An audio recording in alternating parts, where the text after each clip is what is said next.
Hello traders, this is Anirudh here. So this is the Putco analysis और Putco को हमने 2 digit पे जब ये शेयर था तब से इसको हम लोग ट्रैक कर रहे हैं. It was in my portfolio. तो रिसेंटली मैंने इसको एक स्विंग ट्रेडिंग के तौर पर बाय किए हैं. रीज़न ये है कि जो बात मैंने पावर इंडिया के बाद समय किए थे उस सेम बात हम लोग कर रहे हैं कि the stock is currently in the over valuation. और जब तक कि ना ये साल ख़त्म नहीं होता हमें पता नहीं चलेगा कि इसका वैल्यूएशन कहाँ पर जाने वाला है. ऑलमोस्ट ऑन द 2025-26 के वक्त. तो दो चीज़ें होते हैं मार्केट में कि मार्केट एक वैल्यूएशन पर होते हैं. मान लो द स्टॉक की जो वैल्यूएशन है वो कहीं ना कहीं जाकर हमने पी रेशियो पेग रेशियो से निकाला कि ये 400-500 तक जा सकता है. उस दौरान स्टॉक ऑलरेडी 700 पर चला गया है. तो if the results are good, the जो कंपनी है उन पे रेशियो पे इम्प्रोवाइजेशन होते हैं. मार्केट के जो एक्सपेक्टेशन होते हैं वहाँ पर इम्प्रोवाइजेशन होते हैं. कंपनी अपने फिनेंशियल्स को इम्प्रूव करते हैं तो वो 600-700 में रहते हुए भी वो अपने वैल्यूएशन को इंक्रीज कर सकते हैं. तो इस तरीके से मार्केट में वैल्यूएशन अगर इंक्रीज हो तो उस वक्त से मार्केट में हमें एज इन अपकमिंग टाइम पे वो अंडर वैल्यूएशन पे चले जाते हैं. तो रिसेंटली अगर हम लोग देखें तो हमारे जो वैल्यूएशन थे वो ऑलरेडी अचीव हो चुके हैं. तो फिलहाल मार्केट एक ट्रेंडिंग पर है. अब हमें एक बात का ध्यान हमेशा रखना चाहिए, प्राइस सब चीज़ों को पहले मतलब समझ लेते हैं. मतलब ये प्राइस जो है, प्राइस सब कुछ चीज़ों को वो फंडामेंटली जो भी हो प्राइस उसको पहले से ही वहाँ पर हलचल होने लगते हैं. क्योंकि you have to understand there are promoters, there are primary market. जो कंपनी के सीईओज है, जो कंपनी के इन्वेस्टर्स है, उनको सबसे पहले चीज़ें पता होते हैं. Then thing step by step end of the day secondary market में हमारे पास जो शेयर है वो हमें पता लगते हैं. तो ये हमेशा अच्छा रहता है अगर हम लोग फंडामेंटल एनालिसिस के साथ साथ चार्ट को हमेशा एक नज़र में रखें कि चार्ट में हो क्या रहा है, चार्ट में क्या बियरिश आ रहे हैं कि बुलिश आ रहे हैं, या फिर वो बियरिश बुलिश जो है वो कौन से टाइम फ्रेम पे आ रहे हैं. क्योंकि इंट्राडे पे मान लो बियरिश आ गया तो वो ज़्यादा सोचने वाली बात नहीं होता. क्योंकि इंट्राडे के जो बियरिशनेस है हो सकता है कि वो डेली चार्ट पे वो रिट्रेसमेंट हो तो वो एक जगह आकर वो रुक जाएगा, वहाँ से दोबारा ऊपर की तरफ जाएगा. सेम वे में हम लोग मंथली, वीकली, 3 मंथ के चार्ट यानी कि क्वार्टरली चार्ट और 1 मंथ की चार्ट इस तरीके से कंपेयर कर सकते हैं. तो हुडको को जो हमने यहाँ पर इम्प्रूव देखे, जहाँ पर हमने बाय किए 211 के प्राइस पर, जो हमें यहाँ पर एक ब्रेकआउट दिखा. अब हमने यहाँ पर क्यों बाय किए, अब ध्यान से देखिए. ये जो मैंने गैन एंगल ड्रॉ किए हैं, ये this is Gann angle is nothing but the advance trend line. क्योंकि अगर मैं ट्रेंड लाइन को ड्रॉ करूँ, अगर मैं मान लो ये ट्रेंड लाइन है, ये मैं ड्रॉ करता हूँ from here to suppose here मैं ड्रॉ करता हूँ, या फिर एक बात मैं इसको मैग्नेट ऑन कर लेता हूँ. तो यहाँ पर मान लो ट्रेंड लाइन है, अगर मैं ट्रेंड लाइन को यहाँ पर ड्रॉ करता हूँ और मैं इस ट्रेंड लाइन को राइट हैंड पर एक्सटेंड कर देता हूँ, तो मुझे क्या दिखाई देगा कि मार्केट यहाँ पर एक ट्रेंड लाइन पे चल रहा है. बट उसी दौरान अगर मैं ट्रेंड लाइन की जगह पर गैन एंगल को ड्रॉ करता हूँ from the swing bottom to the swing top, तो मुझे एडवांस लेवल दिखाई दे रहे हैं, जैसे कि 2x1. तो मैंने ड्रॉ किया यहाँ पर. तो इस लेवल को हमें कोई भी trend line, basic trend line strategy पर हमें ये 50% का लेवल नहीं मिलेगा. 2x1 is basically the 50% of the geometrical support of the resistance. तो यहाँ पर हमें क्या दिख रहे हैं, एक inclining trend line. Inclining trend line दिख रहे हैं क्योंकि market is in the up trend. तो डेफिनेटली जब भी इंक्लाइनिंग ट्रेंड लाइन होते हैं और अगर कोई इस गैप, मतलब ये 2x1 से लेकर 3x1 पे गैप है, तो मार्केट 2x1 को थोड़े बहुत नीचे की तरफ पुश किया पर 3x1 तक नहीं पहुंचे. And the next day itself market keep on hovering और keep on breaking the 2x1 on the upward side. मतलब कि प्राइस इंक्लाइनिंग में है, थोड़े बहुत करेक्शन आए थे, बट वो करेक्शन को हमें उतना ज़्यादा वहाँ पर सोचने की बात नहीं है। तो मैं यहाँ पर अगर फिबोनाची ड्रॉ करता हूँ तो मुझे क्या दिखाई दे रहे हैं, the market take the support at the 0.382 and 0.236। तो यहाँ पर मार्केट अगर ऊपर की तरफ जा रहा है and when the market form the bullish engulfing and it breaked out, तो हमें यहाँ पर काफ़ी अच्छे entry opportunity next to next day मिल रहे हैं। और यहाँ पर जब हमने एंट्री लिए, what is our stop loss? तो जैसे कि मैंने कहा, ओवर वैल्यूएशन पे मार्केट है, तो जितने भी हम लोग ट्रेड लेंगे वहाँ पर स्टॉप लॉसेस थोड़े बहुत ज़्यादा। तो मेरे जो स्टॉप लॉसेस है वो मैं एज्यूम करके चल रहा हूँ अनटिल अनलेस मार्केट 150 के लेवल को नहीं ब्रेक करता है, जो कि 0.5% लेवल है।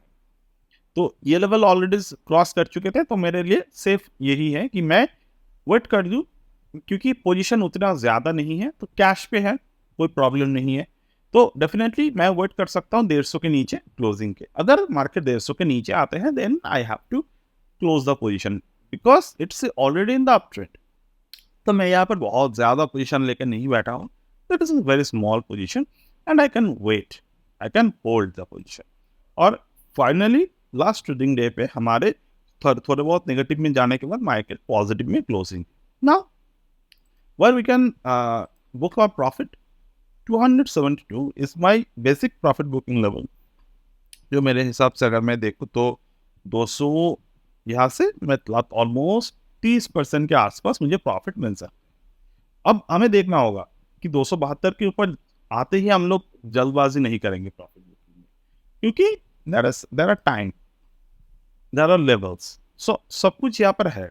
तो ओवरऑल हम लोग थोड़े थोड़े करके देखेंगे क्या होते हैं, what is the possibility and everything.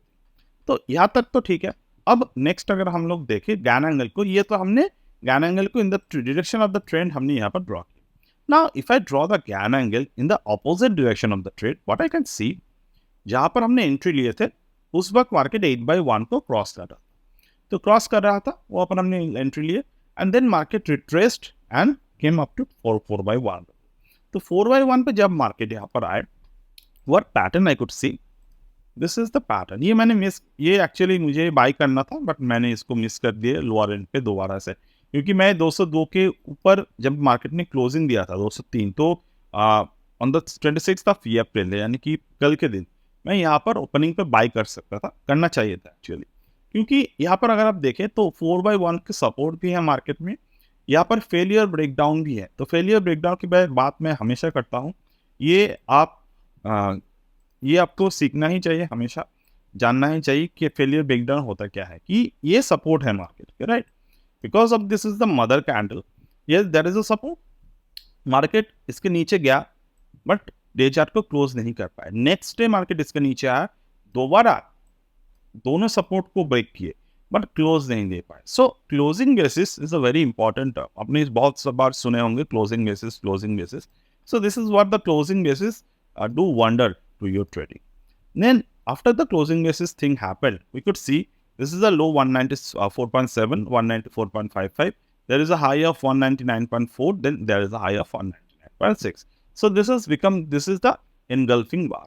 तो engulfing bar के ऊपर मार्केट का क्लोजिंग हुए, so there is a certain the point of technicals, अगर आप उसको समझ जाए तो मार्केट में ये मान लो ये जो ट्रेंड है, बहुत सारे traders keep on asking me कि how do we get the 10% 20% stock movement, how we could capture.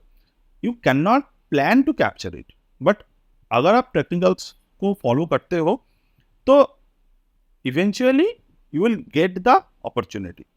मतलब आपको जब आप एंट्री कर रहे हो आपको ये बिल्कुल पता नहीं होगा कि नेक्स्ट डे या फिर आने वाले एक सप्ताह में या फिर आने वाले एक महीने में एक ही दिन में 20% की ओपनिंग, 20% की अपमूव देखने को मिलेगा, वो आप प्लान नहीं कर सकते। But what you can do, you just enter at a proper level and then you could expect कि जब भी ऐसा मूवमेंट आएगा तो उस वक्त हमारा पोजीशन होगा।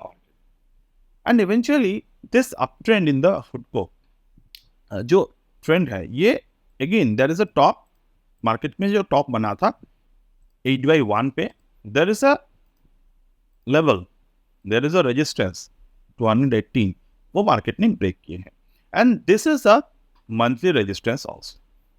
सो let me just clear all of this and just open the monthly chart. So this is the monthly resistance जो मार्केट में वीकली बेसिस पर क्लोज किए हैं जहाँ इसके ऊपर, राइट। तो मंथली रेजिस्टेंस को मार्केट में वीकली बेसिस पर क्लोज किए हैं, जब यानी कि ये फरवरी मंथ का भी हाई है, ये डेफिनेटली मार्च मंथ का भी हाई है। तो अभी देखना होगा, ये आज 27 है, 28 एंड मंडे को ये कहाँ क्लोज होते हैं, राइट। मंडे ट्यूसडे को ये कहाँ पर क्लोज होते हैं, we have to just observe. तो ओवरऑल अगर हम वीकली चार्ट को देखें, देन वीकली चार्ट पे जो चार्ट यहाँ पर हमें दिख रहा है, this is the fantastic chart. Weekly chart पे there is a consistent sideways movement happened 1 2 3 4 5 6 7 8 9 10 11, this is the 12th day.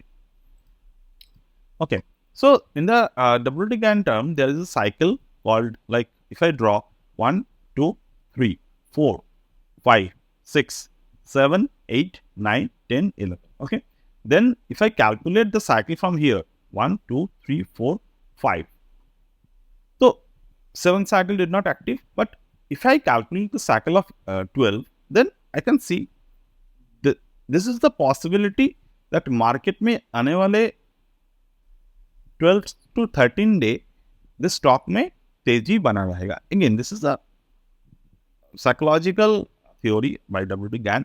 मैं WT GAN को in the price wise use करता हूँ, आप सभी को पता होगा जिन्होंने मुझे कहीं ना कहीं कभी ना कभी ट्रेडिंग में फॉलो किए हैं। तो WT GAN का एक थ्योरी है, एक्चुअली WT GAN के बहुत सारे थ्योरीज के बेसिस पे अगर मैं बात करूँ तो if you see there is a 2 days of the consolidation, 2 weeks of the consolidation, so next 2 week have the potential to market will go up. So this happened on the month of January, the 15th January candle ऊपर की तरफ move हुआ, next time ज्यादा move नहीं हो पाए, then further it moved on the upward side. So again ये इस थ्योरी को आपको उस तरीके से नहीं यूज करना है कि आपने जस्ट इस चीजों को एज अ क्या बोलते हैं इसको, आप बिना स्टॉप लॉस के बिना मार्केट के ट्रेंड समझकर आपने ट्रेड कर। बहुत सारे लोग क्या करते हैं, there is a WT GAN term that एक टाइम के बाद एक पर्टिकुलर समय पर मार्केट टर्न हो सकते हैं। तो people just do not realize the trend, they do not follow the price action, and they just naked buy or sell the options, buy or sell the stocks. तो वहाँ पर क्या होता है, वहाँ पर गलत हो जाते हैं। But if you follow the price along with the trend analysis, तो आपको क्या पता चलेगा, वहाँ पर एक ट्रेंड आ सकता है। जैसे कि मैं क्या करता हूँ, जैसे कि if I follow the GAN 7 rule, number 7 rule अगर मैं फॉलो करता हूँ, so as per the number 7 rule, what is the scenario happened? Let me just give you an example. Like this is the 2023, this is the start, okay? यहाँ पर start होते हैं 2023. What is that? This is. So as per the कोई भी new साल, नया साल के शुरुआत में अगर हम लोग 7 मंथ कैलकुलेट करें, जैसे कि फ्रॉम हियर 1 2 3 4 5 6 7, तो ऑन द मंथ ऑफ 7 1 2 3 4 5 6 7 यानी कि जुलाई, ऑन द मंथ ऑफ 7 अगर 7 मंथ पे जो ट्रेंड 7 मंथ तक जो ट्रेंड आ रहे हैं, there is a possibility of trend change. तो बहुत सारे ट्रेडर्स का मानना ये है, व्हाट आई डू, कि लोग गलती कहाँ करते हैं, और गलती से भी ज्यादा यहाँ पर जो बन जाते हैं, आप एक बहुत अच्छी अपॉर्चुनिटी मिस कर देते हो। तो ये जनवरी से लेकर जुलाई तक बुलिश ट्रेंड था। तो as per the trend change theory क्या होते हैं कि यहाँ से बियरिश हो सकते हैं। तो if you are holding the stock like from the 40 from the 50, आप यहाँ पर प्रॉफिट बुकिंग कर लेंगे, आप सोचेंगे कि यहाँ से तो और कुछ होगा नहीं, नीचे की तरफ ही आएगा, but that's not the true. यहाँ पर आपको ये सपोर्ट द रेजिस्टेंसेस जो है वो मार्क करने हैं, उसके बाद आप आपके प्राइस एक्शंस जो है वो उसको अलाउ कर दो मार्केट के ट्रेंड एस्टेब्लिश करने से। तो 65 से लेकर कितने मूवमेंट आपको आप कैप्चर कर सकते थे by using the theory, almost 200%। Again ये 200% कोई तुक्के वाला ट्रेड नहीं है, बिकॉज हमने इस पर्टिकुलर शेयर को फुटको को बहुत टाइम से हमारे टेलीग्राम पे हमारे यूट्यूब वीडियोस से बहुत बार मैंने इसको फंडामेंटली आपको समझाए हैं क्या हो सकते हैं, टेक्निकली आपको ट्रेंड ऑब्जर्व करके दिए हैं कि क्या पॉसिबिलिटीज है एंड ईच एंड एवरीथिंग। तो डेफिनेटली मैं भी 200% तक इसको होल्ड नहीं किया था, मैं उसके पहले ही निकल गया था। बट अगेन ये आपको समझना है कि आप गलत ट्रेड में एटलीस्ट मत जाओ। तो वो चीज़ें आपको, आप अगर प्रॉपर तरीके से देखते हो, प्रॉपर तरीके से सीखते हो, you will eventually gain something, not you will not lose something. So that's it for today as of now from my end, and we'll get back to you in the